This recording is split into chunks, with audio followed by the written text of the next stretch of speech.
నమస్తే welcome to non stop news. రోజంతా బిజీగా ఉన్నారా? న్యూస్ అప్డేట్స్ మిస్ అయ్యారా? డోంట్ వరీ, బ్రేక్స్ లేకుండా బోర్ కొట్టకుండా నాన్ స్టాప్ న్యూస్ ప్రతిరోజు రాత్రి 9 గంటలకు.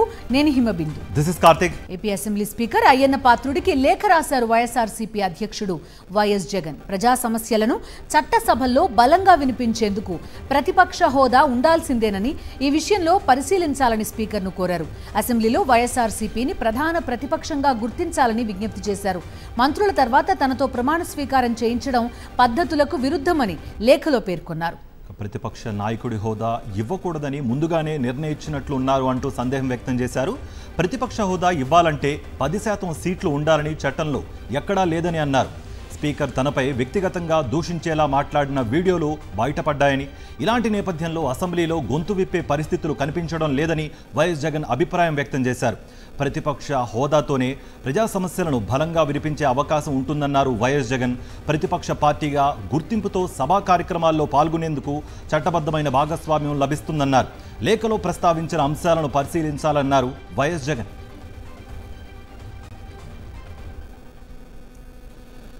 వైఎస్ జగన్ భద్రతపై ఎల్లో మీడియా దుష్ప్రచారం చేస్తోందన్నారు మాజీ మంత్రి పేర్ని నాని. జగన్కు కేవలం 196 మంది మాత్రమే పోలీసులు భద్రతగా ఉన్నారని, చంద్రబాబుకు దాదాపు 1800 మందితో సెక్యూరిటీ ఉందని గుర్తు చేశారు. మరి దానిపై ఎల్లో మీడియా ఎందుకు వార్తలు రాయడం లేదని మండిపడ్డారు. లోటస్ పాండ్ దగ్గర ఉన్నటువంటి పోలీసులతో సహా లెక్క కలిపి నేను చెప్పేది ఎట్ ఏ టైం 196 మంది ఉంటారు. 986 మంది అని చెప్తారు. ఎక్కడి నుంచి వచ్చారు 956 మంది? ఎంత దుర్మార్గంగా రాస్తాడంటే 24 గంటలు మొత్తం బెజవాడ నుంచి సర్వీస్ రోడ్లు మొత్తం అంతా కూడా పోలీసులు మయం అంటాం. ఎప్పుడు ఉన్నారండి? సీఎం మూమెంట్ ఉంటే ఉంటారు. సీఎం గారు బయటికి వెళ్తుంటే ఎన్ రూట్ అంతా, ఎయిర్పోర్ట్కి వెళ్తే ఎయిర్పోర్ట్ అంతా, లేదా హెలిప్యాడ్కి ఉంటే హెలిప్యాడ్కి ఉంటారు. ఎందుకుంటారు? అది లోకల్ బందోబస్తుది. రాష్ట్రంలో శాంతి భద్రతలు కనుమరుగయ్యాయన్నారు ఎంపీ అవినాష్ రెడ్డి. చంద్రబాబు ఒకవైపు నీతులు చెబుతూనే మరోవైపు దాడులను ప్రోత్సహిస్తున్నారన్నారు. మరోవైపు వైఎస్ఆర్సీపీ ఎంపీలు పార్టీ మారుతున్నారంటూ టీడీపీ నేతలు తప్పుడు ప్రచారం చేస్తున్నారని ఆగ్రహం వ్యక్తం చేశారు. కామెర్ల రోగికి లోకమంతా పచ్చగా కనిపిస్తుంది. ఆ రకంగా నిత్యం పార్టీలు మారే ఆదినారాయణ రెడ్డి వంటి వాళ్ళు, బీజేపీ నాయకులు, వాళ్ళకు ఈ మాదిరి ఆలోచనలు వస్తూ ఉంటాయి. వాళ్ళ ఆలోచనలే అందరికీ వస్తాయనుకోవడం వాళ్ళ మూర్ఖత్వము. ఆ రకమైన ఆలోచనలో ఎవ్వరూ లేరు. వైఎస్ఆర్ కాంగ్రెస్ పార్టీ ఎంపీలు కానీ, ఎమ్మెల్యేలు కానీ జగన్మోహన్ రెడ్డి గారి నాయకత్వం పట్ల సంపూర్ణ విశ్వాసంతో ఉన్నారు. ఏ ఒక్కరూ అటువంటి తప్పుడు ఆలోచనలు ఏ ఒక్కరు కూడా చేయరు. నిన్న వాలంటీర్లు, నేడు రేషన్ వాహనాలు, ఇలా ఒక్కొక్కరిని టార్గెట్ చేస్తోంది ఏపీలో కొత్త ప్రభుత్వం. తాజాగా ఇంటింటికి రేషన్ పంపిణీకి చంద్రబాబు ప్రభుత్వం మంగళం పాడింది. గిరిజన ప్రాంతాల్లో ఇంటింటి రేషన్ పంపిణీ నిలిపివేసింది. మళ్లీ పాత రేషన్ షాపుల విధానం తెస్తున్నట్లుగా ప్రకటించింది. మంత్రి గుమ్మడి సంధ్యారాణి గిరిజన ప్రాంతాల్లో ఉన్న ఎండియు యూనిట్ల ద్వారా రేషన్ పంపిణీ నిలిపివేస్తున్నట్లుగా చెప్పారు. 962 వాహనాలకు బదులు మళ్లీ రేషన్ షాపుల ద్వారానే పంపిణీ చేయాలని నిర్ణయం తీసుకున్నట్లుగా చెప్పారు. ఇంతకు పూర్వం ఏదైతే పద్ధతిలో రేషన్ అక్కడ ఆ ఏరియాలో ఏదో ఒక ఇల్లు అద్దెకు తీసుకొని అక్కడ రేషన్ డీలర్ ఇస్తుండేవాడు, అదే పద్ధతి అయితే మాకు అందుబాటులో ఉంటుందని ప్రతి ఏరియాలో రిక్వెస్ట్ చేస్తున్నారు. కాబట్టి ఆ పద్ధతి అయితే బాగుంటుంది అని. పిఠాపురంలో కూటమి రాజకీయ కుంపటి రేగింది. టీడీపీ నేత వర్మకు చెక్ పెట్టేందుకు నాగబాబు ప్రయత్నిస్తున్నారు. ఇటీవల పిఠాపురంలో ప్రభుత్వాధికారులతో నాగబాబు భేటీ అయ్యారు. సమస్యలను పవన్కు, జనసేన ఇన్ఛార్జ్కు చెప్పాలని స్పష్టం చేశారు. ఏదైనా సమస్య ఉంటే పిఠాపురం జనసేన ఇన్ఛార్జ్ మర్రెడ్డి శ్రీనివాస్ డీల్ చేస్తారని తెలిపారు. ఇతర పార్టీలకు సరెండర్ కావాల్సిన పని లేదన్నారు నాగబాబు. మర్రెడ్డి చెప్పే వరకు ఎలాంటి చర్యలు తీసుకోనక్కర్లేదన్నారు. నాగబాబు నిర్ణయంతో పిఠాపురంలో టీడీపీ పెత్తనానికి బ్రేక్ పడింది. నాగబాబు తీరుపై టీడీపీ నేత వర్మ వర్గం ఆగ్రహం వ్యక్తం చేస్తోంది. ఏపీ ముఖ్యమంత్రి చంద్రబాబు తన సొంత నియోజకవర్గం కుప్పంలో పర్యటించారు. ముఖ్యమంత్రిగా బాధ్యతలు చేపట్టిన తర్వాత తొలిసారిగా పర్యటించారు ఆయన. 2 రోజుల పర్యటన కోసం కుప్పం వెళ్లిన చంద్రబాబుకు ఆ పార్టీ కార్యకర్తలు, అభిమానులు స్వాగతం పలికారు. అనంతరం శాంతిపురం మండలం జల్లిగానిపల్లిలో హంద్రీనివా కాల్వ పనులను పరిశీలించారు. తర్వాత ఆర్టీసీ బస్టాండ్ వద్ద నిర్వహించిన బహిరంగ సభలో పాల్గొన్నారు. రేపు ఉదయం R&B అతిథి గృహం వద్ద ప్రజల నుంచి వినతులు స్వీకరిస్తారు.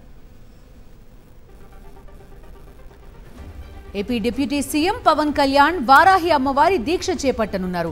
రేపటి నుంచి 11 రోజుల పాటు అమ్మవారి దీక్ష చేపట్టనున్నారు.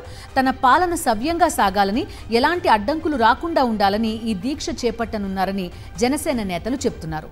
11 రోజుల పాటు చేపట్టే ఈ దీక్షలో పవన్ కళ్యాణ్ కేవలం పాలు పండ్లు మాత్రమే స్వీకరించనున్నారు.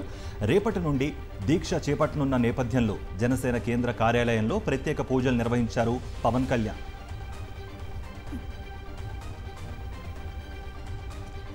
ఏపీలో న్యూస్ ఛానల్స్ ప్రసారాలను తక్షణమే పునరుద్ధరించాలని ఢిల్లీ హైకోర్టు కీలక తీర్పునిచ్చింది.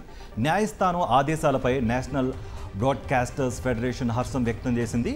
ఆంధ్రప్రదేశ్లో ఎన్నికల ఫలితాలు వెలువడిన తర్వాత కేబుల్ ఆపరేటర్లపై ఒత్తిళ్లు వచ్చాయి.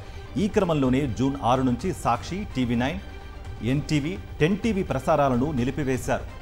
ఈ విషయాన్ని ఎన్బీఎఫ్ దృష్టికి ఆయా టీవీ ఛానల్స్ యాజమాన్యాలు తీసుకెళ్లాయి, న్యాయ పోరాటం చేశాయి. ఇటీవల నిలిపివేసిన న్యూస్ ఛానల్స్ ప్రసారాలను పునరుద్ధరించాలని ఢిల్లీ హైకోర్టు ఉత్తర్వులు జారీ చేసింది. Sakshi TV, TV nine, NTV, 10 TV news channels ప్రసారాలను పునరుద్ధరించాలని 15 మంది మల్టీ సిస్టమ్ ఆపరేటర్స్ ను ఆదేశించింది. ఏపీలో ఏకపక్షంగా చట్టవిరుద్ధంగా న్యూస్ ఛానల్స్ ని బ్లాక్ చేయడాన్ని ఢిల్లీ హైకోర్టు తప్పుబట్టింది. ప్రజాస్వామ్యానికి మూల స్తంభమైన భావ ప్రకటన స్వేచ్ఛ హక్కును న్యాయస్థానం ఉత్తర్వు చాటి చెప్పిందని తెలిపింది. ఏపీలో రాజకీయ నాయకత్వం మారిన తర్వాత కేబుల్ ఆపరేటర్లపై ఒత్తిళ్లు తీసుకొచ్చారని న్యూస్ బ్రాడ్కాస్టర్స్ ఫెడరేషన్ పేర్కొంది. ప్రజాస్వామ్యాన్ని పరిరక్షించడానికి పారదర్శక మీడియా అవసరమని హైకోర్టు జోక్యం చాటి చెప్పిందని ఎన్బీఎఫ్ వివరించింది. ఏపీ ప్రజలు విస్తృతమైన వార్తలు, అభిప్రాయాలను తెలుసుకోవడానికి న్యూస్ ఛానల్స్ ను తక్షణం పునరుద్ధరించాలని న్యాయస్థానం ఆదేశించిందని ఎన్బీఎఫ్ తెలిపింది. తెలంగాణ సీఎం రేవంత్ రెడ్డి ఢిల్లీ పర్యటనలో బిజీగా ఉన్నారు. కాంగ్రెస్ అగ్రనేత సోనియా గాంధీతో రేవంత్ రెడ్డి భేటీ అయ్యారు. అంతకుముందు కేంద్ర వైద్య ఆరోగ్య శాఖ మంత్రి జేపీ నడ్డాను రేవంత్ రెడ్డి కలిశారు. జేపీ నడ్డాతో భేటీ అయ్యి వైద్య ఆరోగ్య శాఖకు సంబంధించిన పలు అంశాలపై చర్చించారు.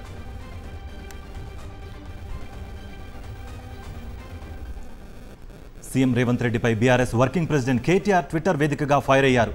ప్రచారంలో నీతులు, ప్రభుత్వంలోకి వచ్చాక నీతిమాలని పనుల ముఖ్యమంత్రి అంటూ ప్రశ్నించారు. గతంలో ఓ పార్టీలో గెలిచి మరో పార్టీలో చేరడం నేరమన్న రేవంత్ రెడ్డి బీఆర్ఎస్ ఎమ్మెల్యేల ఇళ్లకు వెళ్లి మరి కాంగ్రెస్ కండువాలు కప్పి కప్పదాట్లను ప్రోత్సహిస్తారా అని అన్నారు. జంప్ జిలానీల భరతం పడతానని భారీ డైలాగులు కొట్టి ఏ ప్రలోభాలను ఎరవేస్తున్నారు, ఏ ప్రయోజనాలను ఆశిస్తున్నారు అని ప్రశ్నించారు. ఏ ఎమ్మెల్యేనైనా రాజీనామా చేయకుండా పార్టీ ఫిరాయిస్తే రాళ్లతో కొట్టించే బాధ్యత తీసుకుంటా అన్నది మీరే, అందుకు జవాబు చెప్పాల్సింది కూడా మీరే అంటూ రేవంత్ రెడ్డిపై ఎక్స్ వేదికగా సెటైర్లు వేశారు కేటీఆర్. ఎర్రవల్లి ఫామ్ హౌస్ లో పార్టీ ఎమ్మెల్యేలతో బీఆర్ఎస్ అధినేత కేసీఆర్ సమావేశమయ్యారు. ఇటీవల పార్టీలో జరుగుతున్న పరిణామాలు, భవిష్యత్ కార్యాచరణపై చర్చించారు.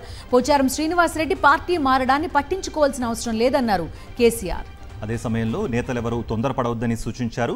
భవిష్యత్తులో బీఆర్ఎస్కు మంచి రోజులు వస్తాయని నేతలకు దిశానిర్దేశం చేశారు. కొందరు ఎమ్మెల్యేలు పార్టీ మారినంత మాత్రాన బీఆర్ఎస్కు వచ్చే నష్టం లేదన్నారు కేసీఆర్. రేపటి నుంచి వరుసగా ఎమ్మెల్యేలు, ఎమ్మెల్సీలతో కేసీఆర్ భేటీ కానున్నారు. రాష్ట్రంలో లా అండ్ ఆర్డర్ పూర్తిగా దెబ్బతిందన్నారు. ప్రజలకిచ్చిన హామీలు అమలు చేయడంలో సీఎం రేవంత్ రెడ్డి విఫలమయ్యారని కేసీఆర్ ఫైర్ అయ్యారు.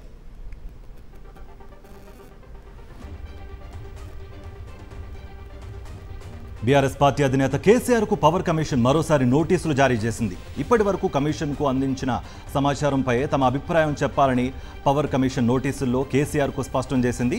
జూన్ 27వ తేదీలోపు ఈ అంశంపై వివరణ ఇవ్వాలని నోటీసుల్లో కేసీఆర్కు సూచించింది పవర్ కమిషన్. అలాగే ఇదే అంశంపై మాజీ మంత్రి జగదీష్ రెడ్డితో పాటు మరికొంతమందికి సైతం నోటీసులు జారీ చేసింది. మరోవైపు తెలంగాణ విద్యుత్ కమిషన్పై హైకోర్టును ఆశ్రయించారు మాజీ సీఎం కేసీఆర్. జస్టిస్ నరసింహారెడ్డి కమిషన్ను రద్దు చేయాలని రిట్ పిటిషన్ దాఖలు చేశారు. విద్యుత్ కమిషన్ ఏర్పాటు సహజ న్యాయ సూత్రాలకు విరుద్ధంగా ఉందన్న కేసీఆర్ నిబంధనల మేరకే విద్యుత్ కొనుగోలు జరిపామని పిటిషన్లో పేర్కొన్నారు. జస్టిస్ నరసింహారెడ్డి ఏకపక్షంగా వ్యవహరిస్తున్నారన్న కేసీఆర్ విద్యుత్ కమిషన్, జస్టిస్ నరసింహారెడ్డి ఎనర్జీ విభాగాలను ప్రతివాదులుగా చేర్చారు.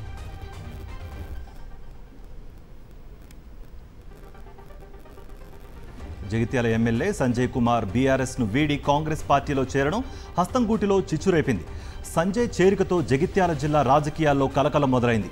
ఆయన చేరికతో మనస్తాపానికి గురైన ఎమ్మెల్సీ జీవన్ రెడ్డి పార్టీ మారే ఆలోచనలో ఉన్నట్లుగా తెలిసింది. దాంతో డిప్యూటీ సీఎం భట్టి విక్రమార్క, మంత్రి శ్రీధర్ బాబు ఆయనతో చర్చించడంతో ఎమ్మెల్సీ జీవన్ రెడ్డి శాంతించినట్లుగా తెలుస్తోంది. తనకు కాంగ్రెస్తో 40 ఏళ్ల అనుబంధం ఉందన్నారు ఎమ్మెల్సీ జీవన్ రెడ్డి. కాంగ్రెస్ పార్టీలోనే కొనసాగుతానని స్పష్టం చేశారు.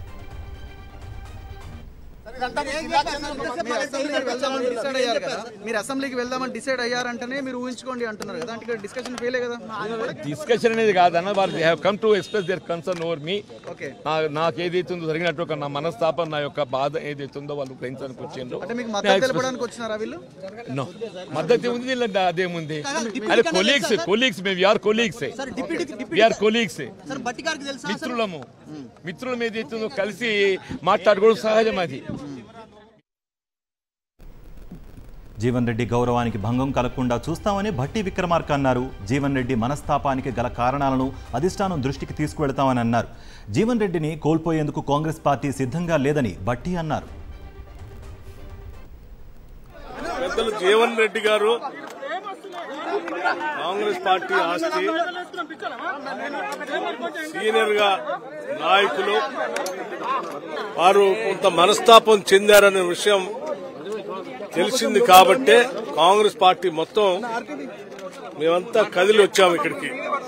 వారు మాకున్నటువంటి సీనియర్ నాయకులుగా మాకు కూడా మార్గదర్శకం చేస్తూ ఆ పెద్ద రకం గాని పార్టీకి ఎప్పుడు ఉపయోగపడుతుందని మేమందరం ఆశిస్తా ఉన్నాం. తెలంగాణలో టీ కాంగ్రెస్ ఆపరేషన్ ఆకర్ష్ కొనసాగుతోంది. పలువురు బీఆర్ఎస్ నేతలు కాంగ్రెస్లో చేరే అవకాశం ఉన్నట్టుగా తెలుస్తోంది. బీఆర్ఎస్ ఎమ్మెల్యే గూడెం మహిపాల్ రెడ్డి ఢిల్లీకి వెళ్లడం ఆసక్తిగా మారింది. మహిపాల్ రెడ్డి కాంగ్రెస్లో చేరతారని జోరుగా ప్రచారం సాగుతోంది.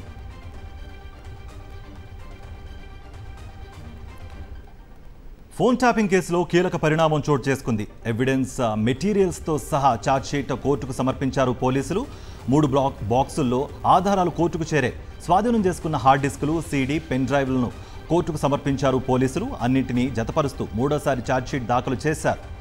ఎవిడెన్స్ ను నిందితులకు తెలియకుండా రహస్యంగా ఉంచాలని కోర్టును కోరారు పబ్లిక్ ప్రాసిక్యూటర్. అటు మాజీ అడిషనల్ ఎస్పీల బెయిల్ పిటిషన్లపై విచారణ వాయిదా పడింది.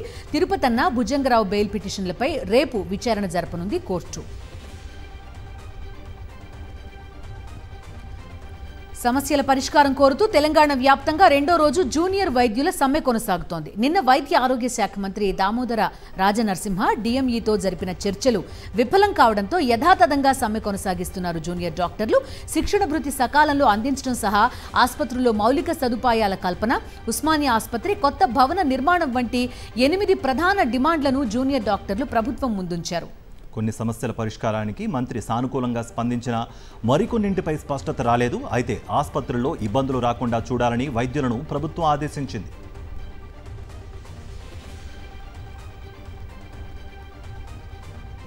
తెలంగాణ హైకోర్టులో బీఆర్ఎస్ ఎమ్మెల్యే పాడి కౌశిక్ రెడ్డి పిటిషన్ దాఖలు చేశారు. హుజూరాబాద్ నియోజకవర్గంలో కళ్యాణ లక్ష్మి, షాదీ ముబారక్ చెక్కుల పంపిణీ చేయకుండా తనను అడ్డుకుంటున్నారని పిటిషన్ వేశారు. మంత్రి పొన్నం ఆదేశాలతోనే అధికారులు ఇష్టం వచ్చినట్టు వ్యవహరిస్తున్నారని పిటిషన్లో పేర్కొన్నారాయన. ఇది ఎమ్మెల్యేగా తనకున్న హక్కులకు భంగం కలిగించడమేనన్నారు పాడి కౌశిక్ రెడ్డి. ఈ నెల 27లోగా ఆ చెక్కులు బ్యాంకులో వేసుకోకుంటే ఆ తర్వాత చెల్లవన్నారు. కౌశిక్ రెడ్డి పిటిషన్పై విచారణ చేపట్టిన హైకోర్టు ల్యాప్స్ అయ్యే అవకాశం ఉంటే పిటిషనర్కు అనుకూలంగా ఆదేశాలు జారీ చేయాల్సి వస్తుందని స్పష్టం చేసింది. వివరాలు తెలుసుకుని చెప్పాలని ఏఏజీ ఇమ్రాన్ ఖాన్ను ఆదేశించింది. తదుపరి విచారణను రేపటికి వాయిదా వేసింది. మియాపూర్ ప్రశాంత్ నగర్ సమీపంలోని సర్వే నంబర్లు 100, 101లో భూములను పరిశీలించారు జిల్లా కలెక్టర్ శశాంక్. ప్రభుత్వ భూమి చుట్టూ వేస్తున్న కంచె పనులను పరిశీలించారు. ప్రభుత్వ భూములు ఆక్రమిస్తే కఠిన చర్యలు తప్పవని హెచ్చరించారు. అన్ని శాఖల అధికారులు సమన్వయంతో పనిచేసి ప్రభుత్వ భూములను కాపాడాలని సూచించారు. భూముల చుట్టూ సీసీ కెమెరాలు ఏర్పాటు చేయాలని ఆదేశించారు. ఆందోళన చేసిన వారిపై కఠిన చర్యలు తీసుకోవాలన్నారు. 2 రోజుల క్రితం ఇదే భూముల్లో వేల మంది గుడిసెలు వేసేందుకు యత్నించగా పోలీసులు అడ్డుకున్నారు. దీంతో ఆందోళనకారులు పోలీసులపై రాళ్లు రువ్వడంతో ఆ ప్రాంతం అంతా రణరంగంగా మారింది. హైదరాబాద్లో ఈడీ సోదాలు జరిగాయి. ఆపరేషన్ మొబిలైజేషన్ గ్రూప్పై 11 చోట్ల దాడులు చేశారు. ఏపీ, తెలంగాణ, కేరళ, మహారాష్ట్ర, కర్ణాటకలో సోదాలు నిర్వహించారు. విదేశాల నుంచి 300 కోట్ల విరాళాలు సేకరించినట్లు ఈడీ గుర్తించింది. పిల్లలకు ఆహారం, విద్య అందిస్తామని నిధులు సేకరించినట్టుగా తెలుస్తోంది. ఆ డబ్బంతా ఓం ఫౌండేషన్ పేరుతో నిధులుగా మళ్లించినట్టుగా సమాచారం. బినామీ పేర్లతో చారిటీ నిధులు స్వాహా చేసినట్టు ఆరోపణలు.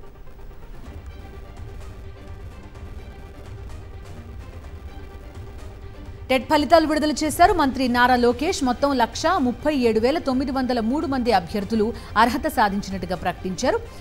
ఎస్జీటీ రెగ్యులర్ పేపర్ 1కు 78,142 మంది అభ్యర్థులు క్వాలిఫై కాగా, ఎస్జీటీ స్పెషల్ ఎడ్యుకేషన్ పేపర్ 1కు 7,900 మంది అభ్యర్థులు అర్హత సాధించారు. స్కూల్ అసిస్టెంట్ రెగ్యులర్ పేపర్ 2కు 60,846 మంది అభ్యర్థులు అర్హత సాధించగా, school assistant special education paper 2 1,125 మంది అభ్యర్థులు క్వాలిఫై అయ్యారు. ఇంజనీరింగ్ కౌన్సిల్ స్కెడ్యూల్లో మార్పులు జరిగాయి. జూన్ 27 నుంచి ప్రారంభం కావాల్సిన స్కెడ్యూల్ వాయిదా పడింది. 3 విడతలుగా ఇంజనీరింగ్ కౌన్సిల్ జరగనుంది. జూలై 4 నుంచి ఇంజనీరింగ్ తొలి విడత ప్రవేశాల ప్రక్రియ మొదలు కానుంది. జూలై 26 నుంచి 2వ విడత కౌన్సిలింగ్, అలాగే ఆగస్టు 8 నుంచి 3వ విడత కౌన్సిలింగ్ ప్రక్రియ జరగనుంది. ఫుట్పాత్లపై అక్రమంగా వెలిసిన దుకాణాలను తొలగించారు తిరుపతి మున్సిపల్ కార్పొరేషన్ అధికారులు.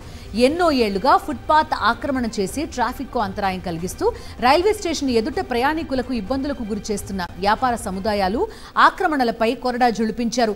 ఇన్నేళ్లుగా ఫుట్పాత్లను ఆనుకుని చిరు వ్యాపారాలు నిర్వహించే వ్యాపారులు మాత్రం ఆందోళనకు దిగారు.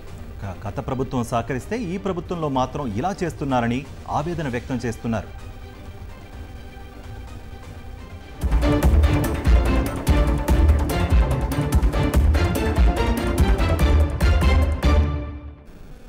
నేషనల్ అప్డేట్స్ చూద్దాం. 18వ లోక్సభ తొలి సమావేశాల రెండో రోజు సభ్యుల ప్రమాణ స్వీకారాలు కొనసాగాయి. లోక్సభ ఎంపీగా ప్రమాణ స్వీకారం చేశారు కాంగ్రెస్ నేత రాహుల్ గాంధీ. రాజ్యాంగ ప్రతిని చేతిలో పట్టుకుని ఇంగ్లీష్లో ప్రమాణం చేశారు. చివర్లో జై హింద్, జై సంవిధాన్ అంటూ నినదించారు. రాహుల్ గాంధీ ప్రమాణ స్వీకారం వేళ సభలో భారత్ జోడో నినాదాలు చేశారు కాంగ్రెస్ సభ్యులు. దీనికి కౌంటర్గా జై శ్రీరామ్ నినాదాలు చేశారు ఎన్డీఏ ఎంపీలు.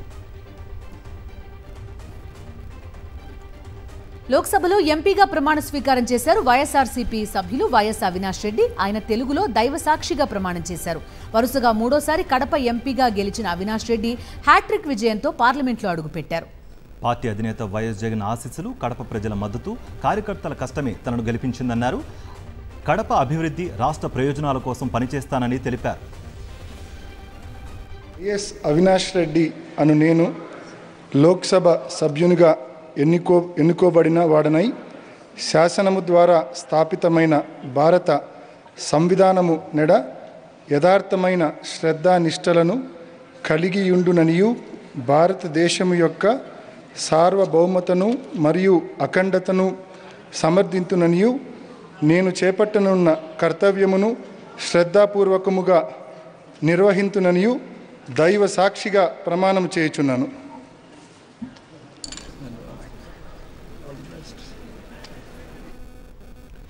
ఎంఐఎం అధినేత అసదుద్దీన్ ఓవైసీ ప్రమాణ స్వీకారంపై లోక్సభలో దుమారం రేగింది.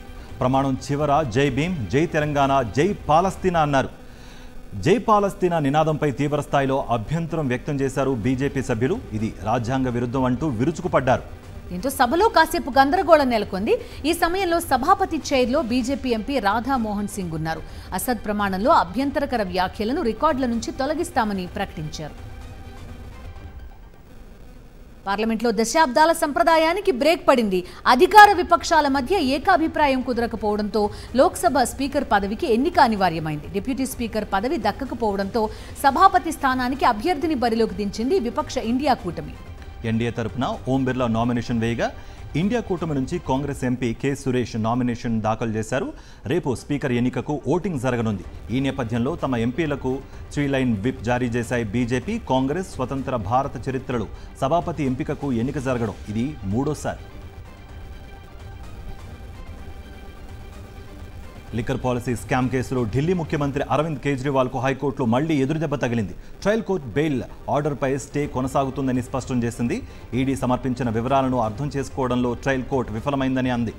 పీఎంఎల్ఏ సెక్షన్ 45 కింద 2 షరతులను ట్రయల్ కోర్టు పరిగణలోకి తీసుకోలేదని తెలిపింది. దీంతో ప్రస్తుతానికి కేజ్రీవాల్ తిహార్ జైలుకే పరిమితం కావాల్సి వచ్చింది.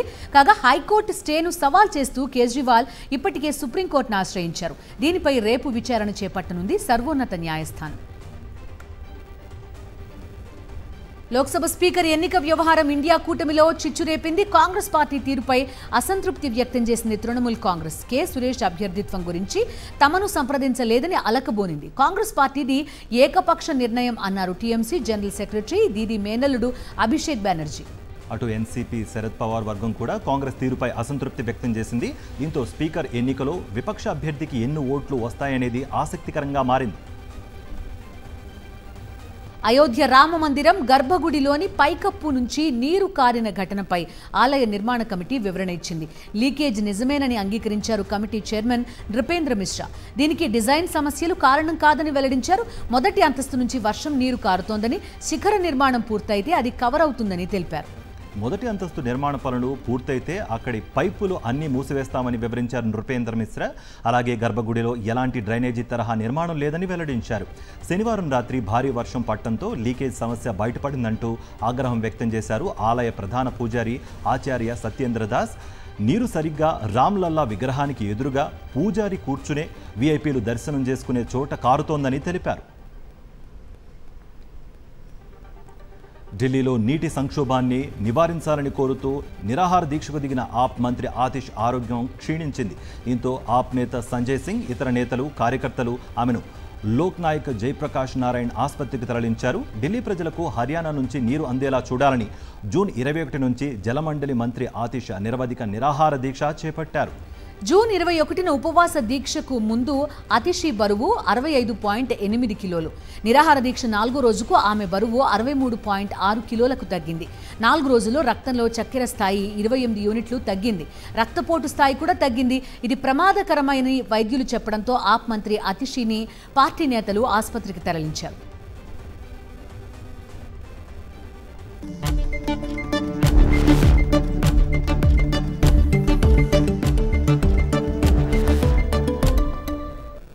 బిజినెస్ అప్డేట్స్ చూద్దాం. అంతర్జాతీయ మార్కెట్ల నుంచి వచ్చిన పాజిటివ్ ట్రెండ్స్ తో స్టాక్ మార్కెట్స్ కొత్త రికార్డులు సృష్టించాయి. సెన్సెక్స్ 712 పాయింట్ల లాభంతో 78,053 పాయింట్ల వద్ద ముగిసింది. నిఫ్టీ 183 పాయింట్ల లాభంతో 23,721 వద్ద ముగిసింది. సెక్టర్ సూచీలో రియాలిటీ 1.83%, పవర్ సూచీలో 1.05%, మెటల్ సూచీలు 0.84% లాభపడ్డాయి. నిఫ్టీ టాప్ గైనర్స్ లిస్టులో Axis bank 3.63%, ICICI bank 2.90%, HDFC bank 2.07% లాభపడ్డాయి. నిఫ్టీ టాప్ లూజర్స్ లిస్టులో BPCL 2.78%, Eicher motors 1.76%, power grid 1.71% నష్టపోయాయి. ఉద్యోగుల భవిష్య నిధి సంస్థ పరిధిలోకి వచ్చే కార్మికులు, ఉద్యోగులకు ప్రయాస్ పథకం కింద సత్వర పదవీ విరమణ ప్రయోజనాలు మంజూరులో ఆలస్యంపై ఈపీఎఫ్ఓ ఆగ్రహం వ్యక్తం చేసింది. పదవి విరమణ చేసిన రోజును సర్వీసు, వేతన ఆధారంగా పింఛన్లు ఖరారు చేసి పింఛన్ను మంజూరు పత్రాలు అందించాలన్న లక్ష్యం 4 ఏళ్లుగా నెరవేరడం లేదని తెలిపింది. క్షేత్రస్థాయిలో నిర్లక్ష్యంతో ప్రాంతీయ, జోనల్ కార్యాలయాలు ప్రయాస లక్ష్య సాధనకు దూరంగా ఉన్నాయని తెలిపింది. పదవీ విరమణ రోజే పీపీఓల మంజూరుకు జోనల్ కార్యాలయాలు, పరిశ్రమలు, సంస్థల యజమానులకు 3 నెలల్లో పదవీ విరమణ చేయనున్న ఉద్యోగులకు అవగాహన కార్యక్రమాలు నిర్వహించాలని ఆదేశిస్తూ ఆదేశాలు జారీ చేశారు.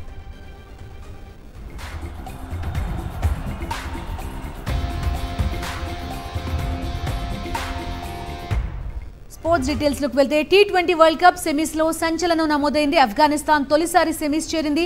బంగ్లాదేశ్ పై విజయంతో ఆఫ్ఘనిస్తాన్ సెమీస్ చేరింది. దీంతో T20 వరల్డ్ కప్ నుంచి ఆస్ట్రేలియా అవుట్ అయింది.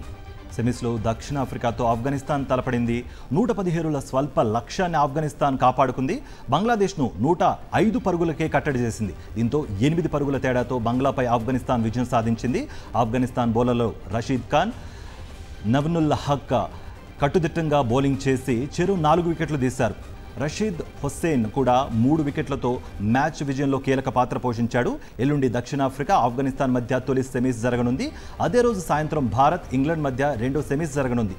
2 సెమీస్లో గెలిచిన జట్లు ఫైనల్లో తలపడనున్నాయి. ఆస్ట్రేలియా దిగ్గజ బ్యాటర్ డేవిడ్ వార్నర్ అంతర్జాతీయ క్రికెట్ కెరీర్ ముగిసింది. టీ20 ప్రపంచ కప్ తనకు చివరి టోర్నమెంట్ అని గతంలోనే వార్నర్ ప్రకటించారు. భారత్పై ఆస్ట్రేలియా ఓడిపోవడంతో అదే అతడికి చివరి మ్యాచ్ అయింది. వార్నర్ అంతర్జాతీయ క్రికెట్లో అన్ని ఫార్మాట్లలో కలిపి 18,998 పరుగులు చేయగా అందులో 49 సెంచరీలు. ఇవి నాన్ స్టాప్ న్యూస్ అప్డేట్స్.